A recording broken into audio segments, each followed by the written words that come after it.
Because what happens to black people, and it took me a long time to figure this out, is there's so many things out here that just kill our freaking spirit and tell you like, why should you try? Because you're black and you're not gonna win anyway. I saw a video where they were talking about all the horrible things that happen when you're a black boy and how being a black boy only means that people are gonna look at you funny, people are only gonna clutch their purses, people are gonna call you the N-word, they're not gonna want to give you jobs. And I get all that. I wrote a whole book about it. It was called What If George Bush Were a Black Man? I wrote this when I was on the faculty of Syracuse back in 2004. But then I got to the point where I was like, okay, so what's the goal? Is the goal for me to sit around and be depressed and be sad and only think about how limited I am as a black man? How the hell am I going to change anything thinking like that? So I said, oh, hell to the no. Like, so don't tell me all the limitations that come with being black. Tell me about what the possibilities are. And then on top of that, I resent the fact that you think that my potential is going to be limited by whether or not white people like me. I don't care if they clutch their purse. Clutch your damn purse. I'll clutch mine too. I ain't got a purse, but I'll clutch my wallet. Right? You don't like me? Okay, well I don't like you either. You don't want to be my friend? That's okay. I got friends. Right? So to me, I think that this whole idea, I really want you to process this and think about this. This is the whole rope a dope that drives me insane.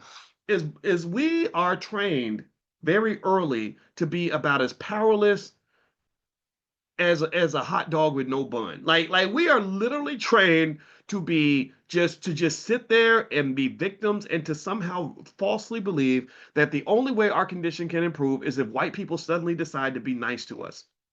I don't care if they're nice to me. I'm going to fucking win, period. That's it. I'm not backing off of you. You can't you ain't stopping. No, no. You don't like me. Well, that's okay. I don't need to like you either. That's all right. You liking me does not shape what kind of man I'm gonna choose to be right now. You liking me is not gonna determine whether I'm a good husband to my wife. You liking me is not gonna determine whether I'm gonna pick up a book over picking up a beer. You liking me ain't gonna determine whether I'm gonna go out here and do my absolute best. Me doing my best has nothing to do with whether or not you've accepted me because I've accepted myself. And that to me is one of the keys that will make us great again. When we truly accept ourselves and instead of taking our energy and focusing on being incredibly self-conscious and they, oh, well, they don't like us. We said, did you hear what they said about us? They don't, that takes energy, that takes attention.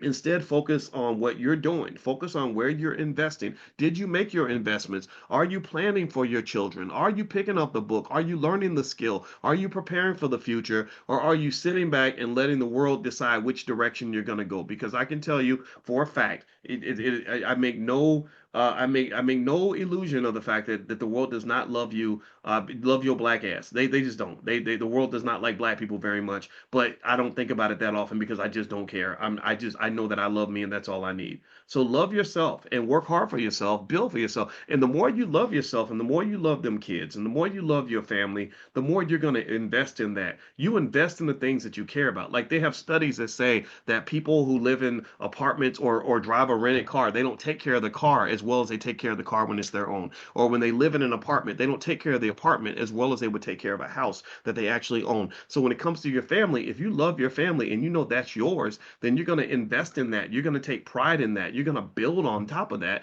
And when you're busy building, you ain't got time to be sitting around worried about whether or not somebody's boycotting somebody else's business down the street.